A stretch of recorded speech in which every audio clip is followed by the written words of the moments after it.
Yeah, so that was really awful. We can definitely improve upon this. It did quite remind me of a rolling cake, aka a Swiss roll. So let's make one of those. I'm a bit tired right now, so I'm gonna go take a nap, but we'll do it first thing in the morning. Combine 4 eggs and 120 grams of white sugar in a stand mixer and mix on high for about 5 minutes. We want to mix it until we get what we in Norway call eggedosis, a foam-like substance characterized by being able to retain its shape for at least a few seconds. Measure out 120 grams of all-purpose flour and a quarter teaspoon of baking powder before sifting it into the mix.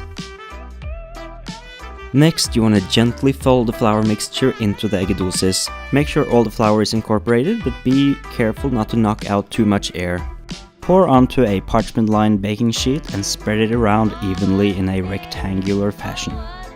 Transfer to the oven at 200 degrees Celsius for about 8 to 10 minutes or until golden brown. In the meantime, line your work surface with some parchment paper and sprinkle generously with white sugar. Once your cake is gloriously golden as this, carefully place it on top of the sugar and peel off the parchment paper. Allow it to cool with the sheet pan on top to trap any moisture so that it doesn't dry out. Roughly half an hour later, it's gonna be cool but still moist and tender. So pour a full jar of raspberry jam on top and evenly spread it out.